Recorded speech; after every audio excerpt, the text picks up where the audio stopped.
Alright, so i-compute po natin kung magkano ang pwede mong kitain monthly kung kumikita ka po ng $15 per hour. So, compute po natin yan. 15 times 55 times 40 equals 33,000 pesos po per week po yan. Pag per month naman po, times 4, 132,000 pesos po each and every month. Kung interesado ka pong malaman kung anong gagawin mo sa work opportunity na to, then keep watching this video. Alright, para po dun sa mga interesado na kumita, kahit nasa bahay lang, if gusto nyo pong kumita ng 132,000 pesos, then kahit na wala po kayong skill, knowledge, or experience po, meron po akong ipapakita sa inyo maya-maya po after po natin i-discuss itong job posting na ito. Right? So, keep watching this video po. Mamaya po ituturo ko sa inyo kung paano nyo po gagawin yan. Right? Para naman po dun sa mga interesado po, nandyan po yung link sa baba. Okay, click nyo po if gusto nyo pong mag-apply. Kaka-post lang po nito kahapon and pwede po siya kahit nasan ka sa buong mundo. Alright? So basically, ang hinahanap po ni client is Amazon, Etsy, and print-on-demand expert. So basically, more on Etsy kayo Kasi although meron din naman si Amazon na print-on-demand, mas parang for me, mas parang kilala si Etsy na for print-on-demand. Kasi si Amazon, kung ano lang yung nandoon na design, yun na yun. Kay Etsy kasi pwedeng mga custom designs Pero syempre, mas sikat pa rin si Amazon po. Okay, so kung may knowledge ka po sa print on demand and Amazon, pwede ka pong mag-apply dito kahit wala ka po experience sa Etsy. Kung may experience ka naman po sa Etsy and sa print on demand, pwede ka pa rin pong mag-apply dito. Hindi naman po kailangan na meron po lahat yan. Kasi basta importante ay marunong ka po ng print on demand. Kasi yan po yung parang pinakahinahanap po ni client. Basically, gagawa ka po ng mga design dyan. Mamaya papakita ko po, i-explain ko yung print on demand.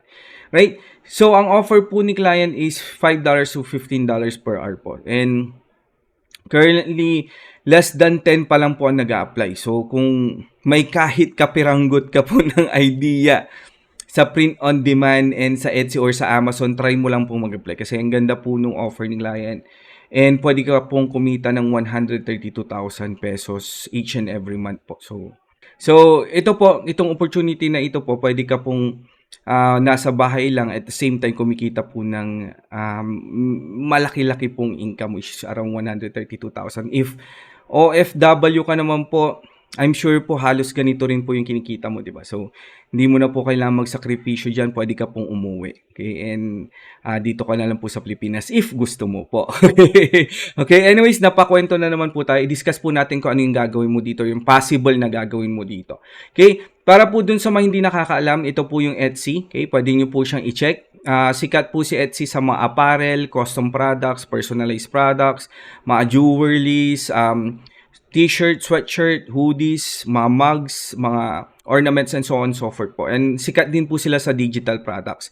Basically po, ang hinahanap po ni client is expert po sa print on demand. So, i-discuss ko po yung print on demand business model po. Basically, gagawa ka po ng graphics, okay? And ipopost mo po yung graphics mo sa Etsy or sa Amazon. Kasi Amazon din po yung nahanap ni client. Hanap po tayo ng example po ng design. Okay, so halimbawa ikaw pong gumawa ng design na to. So basically very very simple lang po siya and honestly parang kahit sino po kayang gawin, di ba? And sobra pong daming bumibili ito. Ito medyo hindi maganda yung isang comment lang pero ibang comment maganda naman. Anyways, ganito po yung gagawin mong design. Now po, once nakagawa ka ng design, i-upload mo po siya sa Etsy or sa Amazon. Okay? Ngayon, si Etsy and Amazon na po yung parang bahalang magpo-promote po nung product ninyo. Once may bumili po, ito pong order sa inyo, pupunta naman po yan, nakasync po yan sa inyong mga partner na POD provider or supplier na tinatawag nila. Okay, si POD supplier and provider, sila na po ang magpiprint nung graphics nyo po. And sila na rin po magpo-provide ng t-shirt and hoodies o kung saan man ginawa po yung POD. Okay? Once na print na po yan, sila na rin po ang mag-ship kay customer po. So, basically po, ang sarap po ng buhay nyo kasi gagawin nyo lang po yung graphics and wala po kayo inventory and halos wala pong risk. Kasi hindi po gagawin yung t-shirt, hindi po kayo sisingilin ni POD provider kung wala pong nag-order sa inyo. Okay, so almost risk-free po yan. And ayun nga, gano'n po yung mangyayari and matatanggap mo po yung profit mo po. Halimbawa, binenta mo po yung damit ng $30 and ang singil lang po ni POD supplier or wholesaler or provider po ang tawag ko eh. Ewan ko ba't supplier tawag ni. Anyways, may $10 ganun po, may $10 kang profit. So basically ganun po yung parang concept ng POD. Hopefully medyo malinaw po. Okay, ewan ko kung naliwaw. Medyo maliwanag po yung pag-explain ko. Pero ganun lang po siya. Gagawa ka po ng graphics, may magpiprint and may mag-ship para sa'yo. Basically ganun po yan. So ganun po yung hinahanap ni client. So kung gusto mo pong mag-apply dito, I would suggest and recommend po na gumawa ka po ng mga sample graphics mo po if marunong ka po mag-graphic design. So, kasi basically kapag ka sinabing POD expert, expert po yan sa paggawa ng mga design. And syempre mga product listing din. Pero ang pinaka-hinahanap dyan is paggawa po ng design. So, kung medyo may alam ka po sa graphic design, gumawa ka po ng mga sample. Okay? Punta ka po sa Etsy, and tingnan mo po dito yung mga, sa tingin mo kaya mo pong gawin ng mabilisan. Gumawa ka lang po mga around 20 to 30 na samples po na graphics po and ilagay mo siya sa magandang parang spreadsheet or Google Sheet na presentable po na ganito ganon. And kasi most probably po manghihingi si client ng sample na gawa mo. So para lang prepare ka po, magandang gawin po yun. Unfortunately, walang sinabi po si client na company niya. So, hindi po natin siya ma-research. Okay? And maganda rin po na since starting a new business, sabi niya, maganda po na sabihin mo sa kanya na marunong ka rin sa social media. Kahit na hindi ka po masyadong marunong, sabihin mo lang po kasi nag-Facebook ka rin po eh, di ba? I-research mo lang po yung mga clothing brand, i-research mo lang po kung anong ginagawa nila and magigets mo na po kung paano gawin yon. Okay? So, para lang po pandagdag para maiba ka po sa ibang applicant na meron ka pang idadagdag na maliban sa POD expert eh, marunong ka rin sa social media. Mga ganyan po yung ibibigay kong tip. Okay? Para naman po doon sa mga interesado po na mag-work from home, para po sa mga gustong kumita po ng 132,000 a month kahit wala po silang experience, kahit wala po silang skill or knowledge, gumawa po ako ng course. Okay? Ang course na ito po is HCVA Masterclass. And dito po sa course na to, i-discuss po natin yung POD business. Hindi ko lang po i-discuss yan, kundi gagawa po tayo ng mga actual products ng POD, yung mga graphic design din. And hindi lang basta graphic design po yung gagawin natin, kundi magpa-product research po tayo para yung gagawin po nating design, hindi lang po basta-basta graphic design po. Okay?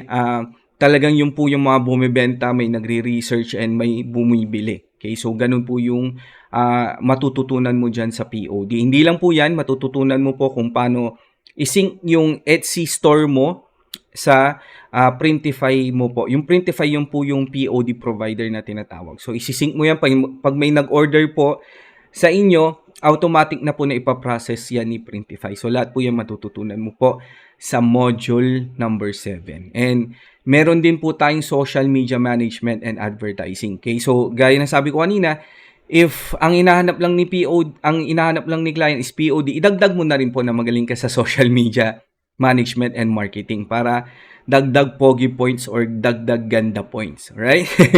So, hindi lang po yan matututunan mo dito sa ating HCVA Masterclass dahil po tuturuan ko po kayo kung paano po kayo makapaghanap ng mga ganito kagagandang potential clients po. Okay? So, para pagdating po ng araw na na-master mo na po ang POD and social media, makakahanap ka ulit ng mga ganyang clients po. And hindi lang po yan, pag-aaralan natin kung paano gumawa ng tamang resume, online portfolio, and more pa po. And hindi pa po natatapos dyan yung ating support sa ating HCVA Masterclass dahil meron pa po tayong Module 10 kung saan tuturuan ko naman po kayo kung paano natin i-approach ng tama yung ating mga client. Okay? Halimbawa, nakahanap ka na ng magandang client, paano mo naman sila i-approach? Okay? Isa na ituturo ko po dyan is crafting your perfect cover letter and personalized cover letter. So, yung cover letter po para po dun sa mga hindi nakakaalam, para po yung love letter.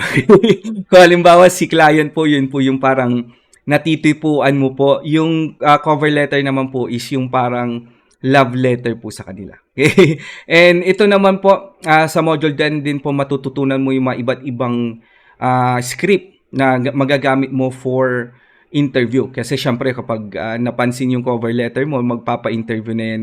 I-interviewin ka na po ni client. Okay? Syempre, paano mo po sasagutin yung mga questions doon. Meron po tayong part 1 to part 5 po na mga interview questions and may po-provide po tayong scripts. Okay? So, if kontento ka na po dyan, good po, pero hindi pa po natatapos dyan ang support ng HCVA Masterclass dahil gusto ko po talaga na once natapos mo po yung ating course, makakapaghanap ka po agad ng client or mga clients if kaya po ng oras mo. Okay? So, meron pa po tayong weekly webinar kung saan ipapractice po natin lahat ng natutunan mo po sa pagdating po sa interview. Okay? So, kunwari ako yung client mo, kunwari ako po ito. Okay?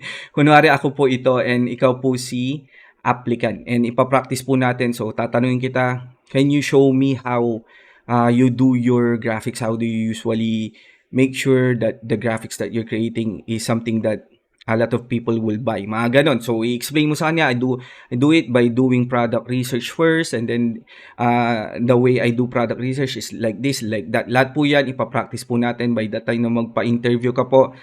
Sobrang para ka na lang pong nanonood ng shorts or nanonood ng TikTok or kung ano man pinagkakaabala mo.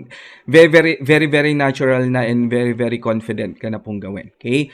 If kontento ka na po dyan, ayos po, pero ako hindi pa po kontento dahil meron pa po tayong support, okay, na ibibigay sa inyo by the way of online jobs worksheet training, okay? On the job training worksheet po. Ito pong maibibigay ko pong worksheet sa inyo, ito rin po yung pinapagawa ko sa aking team. Okay? Halimbawa po sa aking graphics team or sa aking POD team, ito rin po yung pinapagawa ko sa kanila. Okay? So halimbawa, POD expert po yung nahanap ni client, meron po tayong worksheet na about POD po. Yung actual na gagawa ka po ng mga graphics, actual na magpa-product research ka po and so on and so forth. Lahat po yan matututunan mo po and maa-apply mo po. Meaning po may actual work experience ka na po. So, kung maghanap po si client na mga sample na gawa mo po, ready ka na po, meron ka pong ipapakita na sample na mga POD designs. Alright, so para po dun sa mga interesado, nandyan po yung link sa ating second link sa ating description. Okay? So, i-click mo po yan para makapag-enroll ka po dito sa ating course. If may mga clarification ka po, i-message mo po ako sa Facebook. Search mo lang po Neil Puserio. And magre-reply po ako as soon as possible. Minsan po medyo matagal kasi may work din po tayo. may minamanage din po tayong team and clients. Alright. Anyways po, again, thank you so much for watching this video. This is Neil Puserio. Have a great day po sa ating lahat and God bless po sa ating lahat. Alright, so thank you and bye-bye.